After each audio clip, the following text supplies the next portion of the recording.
నమస్తే, welcome to Suman TV. ఆదమరిచారో మీ జేబులు ఖాతాలు గుల్లవ్వాల్సిందే. నేను ఎందుకు ఈ మాట చెబుతున్నానంటే, ఈ మధ్య కాలంలో సైబర్ నేరాలు విపరీతంగా పెరిగిపోయాయి. ఇది మనందరికీ తెలిసిన విషయమే. ముఖ్యంగా డిజిటల్ అరెస్ట్ అంటూ కూడా చాలా మంది కాల్స్ చేయడం, ఎక్కువగా విశ్రాంత ఉద్యోగులను టార్గెట్ చేస్తూ వాళ్ళ అకౌంట్లను ఖాళీ చేస్తున్నారు. ఈ నేపథ్యంలోనే కాకినాడకు చెందిన ఈయన విజయవాడకు చెందిన వ్యక్తి తన మనవరాల చదువు కోసం వీళ్ళు కాకినాడ వచ్చి ఇక్కడ అద్దుకుంటూ ఉన్నారు. ఈయన రిటైర్ అయిన తర్వాత తన అకౌంట్లో ఉన్న డబ్బు ఏదైతే ఉందో ఆ డబ్బును చాలా ఈజీగా సైబర్ నేరగాళ్లు ఖాళీ చేశారని చెప్పుకోవాలి. ఆయన బ్లింకిట్లో ఒక వస్తువును కొనుగోలు చేసేందుకు ఆర్డర్ పెట్టుకున్నారు. అది ఎక్కువ ఖరీదు ఉండడంతో ఎవరైతే డెలివరీ బాయ్ ఉన్నాడో తన్ని అడగడం జరిగింది. అయితే ఆ డెలివరీ బాయ్ ఆ టైంలో ఆయనకు ఒక నెంబర్ ఇచ్చారంటూ కూడా చెబుతూ ఉన్నారు. కస్టమర్ కేర్ నెంబర్ అని చెప్పి ఆయన నెంబర్ ఇవ్వడంతో ఆ నెంబర్కి కాల్ చేసిన తర్వాత హిందీలో మాట్లాడడంతో ఆయనకి హిందీ రాకపోవడంతో ఆ ఫోన్ కాల్ కట్ చేసేశారు. తర్వాత వితిన్ ఒక 5 డేస్లోనే ఆయన అకౌంట్ నుంచి దాదాపు 5 లక్షల రూపాయలు ట్రాన్సాక్షన్స్ అయితే యూపీఐ రూపంలో వెళ్ళిపోవడం అయితే జరిగింది. ప్రస్తుతం ఆయన కంప్లైంట్ కూడా ఇచ్చారు. మనతో పాటు ఉన్నారు. ఏం జరిగింది ఏంటి తెలుసుకుందాం. సార్ నమస్తే అండి. ఏం సార్ అంటే ఈ మధ్య కాలంలో సైబర్ నేరాలు అనేది విపరీతంగా పెరిగిపోయాయి. దానికి తగ్గట్టే పోలీసులు కూడా చాలా వరకు అవేర్నెస్ క్రియేట్ చేస్తూ ఉన్నారు. ముఖ్యంగా డిజిటల్ అరెస్ట్ కానీ ఇలా అకౌంట్స్లో డబ్బులు పోయినప్పుడు 1930 నెంబర్కి కాల్ చేయండి అంటూ కూడా అవేర్నెస్ క్రియేట్ చేస్తూ ఉన్నారు. అసలు ఏం జరిగింది సార్? మీ డబ్బు అసలు ఏ విధంగా పోయింది? 29వ తారీఖు జనవరి 29వ తారీఖు సాయంత్రం నేను డ్రై ఫ్రూట్స్ కోసం బ్లింకిట్లో ఆర్డర్ పెట్టానండి. పెడితే దాంట్లో మూంగు దాలి పెట్టాను. అంతకుముందు 2-3 ఐటమ్స్ కూడా ఆ బ్లింకిట్ వాళ్ళు తీసుకొచ్చి ఇచ్చారు. సాయంత్రం 6 ఆ ప్రాంతంలో ఈ మూంగు దాలి తీసుకొని వచ్చాడండి. తీసుకొని వచ్చిన తర్వాత దాని ఎంఆర్పి రేటు 53 రూపాయలు ఉన్నాయి. 53 రూపాయలకి 111 రూపాయలు బిల్లు చేశారు. దానికి 111 ఎందుకని చెప్పి నా డెలివరీ బాయ్ని అడిగాను. సార్ నాకు తెలియదు, నేను కేవలం డెలివరీ వాళ్ళు ఇచ్చింది తీసుకొని వచ్చి మీకు ఇవ్వటం వరకేనండి, మిగతా విషయాలు నాకు తెలియదు అన్నాడు. అయితే మీ షాప్ మేనేజర్ గారి నెంబర్ చెప్పమని నేను అడిగాను. ఆ సినిమా హాల్ రోడ్లోనే ఉంటుందండి మా షాపు అని చెప్పాడు. నాకు తెలియదు కదా, ఫోన్ నెంబర్ ఇస్తే ఆ నెంబర్తో నేను మాట్లాడతాను మీ మేనేజర్ గారితో అని చెప్పాను. ఆ కుర్రోడు మేనేజర్ గారి నెంబర్ తన దగ్గర లేదని చెప్పి నా దగ్గర కస్టమర్ కేర్ నెంబర్ ఉందండి బ్లింకిట్ది, ఆ నెంబర్ ఇస్తాను, ఆ నెంబర్తో మాట్లాడితే మీ ప్రాబ్లం సాల్వ్ అవుతుందని చెప్పాడు. నేను ఆ అబ్బాయి మాటలు నమ్మి కాసేపు ఉండి నేను మాట్లాడిన దాకా నేను అంటే నాకు ఇంకా డెలివరీ ఇవ్వాల్సినవి ఉండయండి, నేను తొందరగా వెళ్తాను, మీరు మాట్లాడుకోండి అని చెప్పాడు. అని నేను చేసిన అతను వెళ్ళిన ఒక పావు గంట తర్వాత అతను ఇచ్చిన నెంబర్కి ఫోన్ చేశాను. ఫోన్ చేస్తే అతను హిందీలో రెస్పాన్స్ అవుతున్నాడు. హిందీలో అతను నాకు హిందీ లాంగ్వేజ్ రానందున నేను ఆ హిందీ లాంగ్వేజ్కి నేను అతనికి రెస్పాన్స్ కాలేదు. అతను గుచ్చి అడుగుతుంటే I don't give any more information to you, I don't want to talk with you అని చెప్పేసి నేను ఫోన్ కట్ చేశానండి. కట్ చేసిన తర్వాత మళ్ళీ 5 నిమిషాలు ఆగి 5-6 సార్లు అతను మళ్ళీ కాల్ చేయడం జరిగింది. నేను అసలు కాల్స్ లిఫ్ట్ చేయలేదు.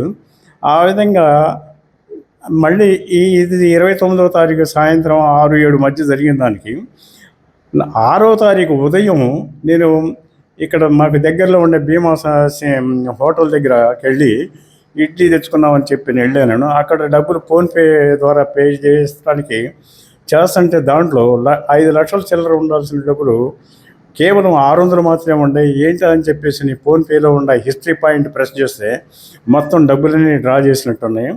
నాకు ఎమ్మటే భయం వేసి నా అకౌంట్ ఉన్న యాక్సిస్ బ్యాంక్ దగ్గరికి మేనేజర్ గారిని కలిస్తే మీది అంత ఫ్రాడ్ జరిగిందండి, మీ డబ్బులన్నీ వేరే వాళ్ళు చేశారని చెప్పేసి చెప్పడం జరిగింది. అదేవిధంగా యాక్సిస్ బ్యాంకులో 4,90,930 రూపాయల 73 పైసలు యాక్సిస్ బ్యాంక్ అకౌంట్స్ దగ్గర 5 టైమ్స్ వాళ్ళు డ్రా చేయడం జరిగింది. ఆ తర్వాత యూనియన్ బ్యాంకులో కూడా ఒక 10,000 డ్రా చేయడం జరిగింది. మొత్తం కలిసి 5 lakhs అబౌవ్ ఫ్రాడ్ జరిగిందండి. ఆ బ్యాంక్ మేనేజర్ వాళ్ళని కోఆపరేట్ చేయడానికి ఎమ్మటే 1930కి online cyber crime complaint register చేసామండి. ఆ తర్వాత నేను సిఐ సాయంత్రం 6 ఆ ప్రాంతంలో 7 ఆ ప్రాంతంలో 6వ తారీఖు సాయంత్రం 7 ఆ ప్రాంతంలో మళ్ళీ సిఐ గారి దగ్గరికి వెళ్ళి అక్కడ సిఐ గారికి కూడా అడ్రస్ చేస్తూ ఒక కంప్లైంట్ లెటర్ ఇవ్వడం జరిగిందని అక్కడున్న స్టాఫ్కి ఇచ్చేసి వచ్చాను. వచ్చింది. సార్, మీరు పోలీస్ స్టేషన్కి వెళ్ళి కంప్లైంట్ రైజ్ చేశారు కదా, అంటే జరిగింది ఏంటి అనేది చెప్పారు. ముఖ్యంగా ఇందులో మనం సస్పెక్ట్ చేయాల్సింది ఏంటంటే, ఎవరైతే మీకు బ్లింకిట్ నుంచి తీసుకొచ్చాడో డెలివరీ బాయ్ ఉన్నాడో తను ఇచ్చిన నెంబర్కి మీరు కాల్ చేశారు. సో వాళ్ళని పిలవడం జరిగిందండి. పోలీసులు ఏం చెప్పారు? పోలీస్ డిపార్ట్మెంట్ వారు సిఐ గారు చాలా ఈ మ్యాటర్ని సీరియస్గా తీసుకొని నాకు డెలివరీ చేసిన బాయ్ని ఆ షాప్ యొక్క మేనేజర్ గారిని ఇద్దరిని కూడా పిలిపించి అడగటం జరిగింది. ఏదో మీ ఫోన్లో చూసానంటే అది నేను గూగుల్లో చూసి సెర్చ్ చేస్తే నాకు దొరికిన నెంబర్ నేను చెప్పానండి అని చెప్పేసి నా డెలివరీ బాయ్ చెప్పడం జరిగింది. నువ్వు రాంగ్ నెంబర్ ఇవ్వటం మంచిది కాదు. అది యాక్చువల్గా అతను ఇచ్చిన నెంబరు అది కస్టమర్ కేర్ నెంబర్ కాదండి, బ్లింకిట్ కస్టమర్ కేర్కి సంబంధించిన నెంబర్ కాదు. అతను వాంటెడ్లీ ఒక నెంబర్ ఇచ్చాడు. డెలివరీ బాయ్ మన ఇంటికి వచ్చిన డెలివరీ బాయ్ ఇచ్చాడన్న నమ్మకంతో నేను అతను మాట్లాడటం జరిగింది. ఆ నమ్మకంతో అతను ఇచ్చిన ఫ్రాడ్ నెంబర్కి చేయడం వల్ల నా డబ్బులన్నీ కూడా నేను పోగొట్టుకోవడం జరిగింది. ఇది కావాలని ఇంటెన్షన్గా కుర్రవాడు డెలివరీ బాయ్ ఎవరైతే ఉన్నారో కే రాజు అతని పేరు, అతని వల్లే ఈ నష్టం అంతా నాకు జరిగింది. సార్, మొత్తం ఎంత పోయింది సార్ మీది? మొత్తం యాక్సిస్ బ్యాంక్ అకౌంట్లోంచి 4,90,930 రూపాయల 73 అండి.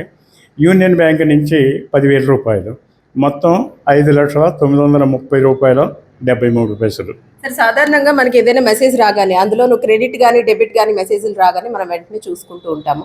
సో మీ అమౌంట్ పోయినప్పుడు, అంటే ట్రాన్సాక్షన్స్ జరిగినప్పుడు కామన్గా అన్ని నెంబర్లకి కూడా నోటిఫికేషన్ వస్తూ ఉంటుంది. మీరు ఎన్ని రోజుల తర్వాత చూసుకున్నారు సార్ అది? ఇది ఇప్పుడు బ్యాంక్ వాళ్ళు చెప్పిన దాని ప్రకారం 4వ తారీఖు మిడ్నైట్ అక్కడ డెలివరీ బాయ్ వచ్చి చెప్పింది 29 జనవరి అండి. నేను అతనితో మాట్లాడటం జరిగింది, అతను ఇచ్చిన నెంబర్తో మాట్లాడదాం. ఇది జరిగింది 4వ తారీఖు మిడ్నైట్ 12 గంటల తర్వాత, అంటే 5వ తారీఖు వస్తుందండి. 5వ తారీఖు 6వ తారీఖు డేట్స్తో వాళ్ళు డబ్బులంతా లాగేశారండి. సో చూసారు కదండి, సైబర్ నేరాలు ఈ మధ్య కాలంలో చాలా ఎక్కువైపోయాయి. ఇప్పటికే పోలీసులు దీనికి సంబంధించి అవేర్నెస్ ప్రోగ్రామ్స్ కండక్ట్ చేస్తున్నారు. బ్యాంకుల్లో కానివ్వండి, పబ్లిక్ ప్లేసుల్లో కానివ్వండి, ఏదైతే టోల్ ఫ్రీ నంబర్ 1930 ఉంటుందో దీన్ని డిస్ప్లే చేస్తూ అవేర్నెస్ క్రియేట్ చేస్తూ ఉన్నారు. అయినప్పటికీ కూడా సైబర్ నేరాలు ఆగడం లేదనే చెప్పుకోవాలి. ముఖ్యంగా విశ్రాంత ఉద్యోగులనే వీళ్ళు టార్గెట్ చేస్తున్నారు.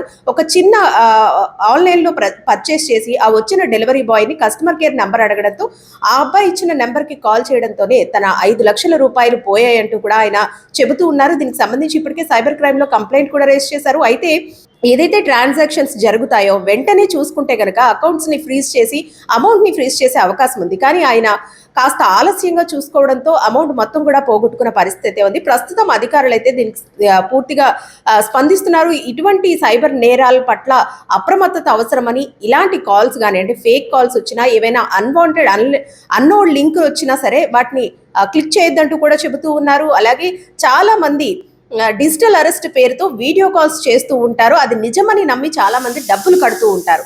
సో ఇలాంటి వాటి పట్ల జాగ్రత్త అవసరం అంటూ కూడా పోలీసులు అవేర్నెస్ క్రియేట్ చేస్తున్నప్పటికీ ఏదో ఒక మూల ఎక్కడో ఒక చోట ఇలాంటి క్రైమ్స్ జరుగుతూనే ఉన్నాయి. మరి ఈ అంశానికి సంబంధించి పోలీసులు ఏ విధంగా స్పందిస్తారు, ఎటువంటి న్యాయం చేస్తారు అనేది వేచి చూద్దాం. కెమెరా పర్సన్ శ్రీధర్తో అనుశ్రీ, సుమన్ టీవీ, కాకినాడ.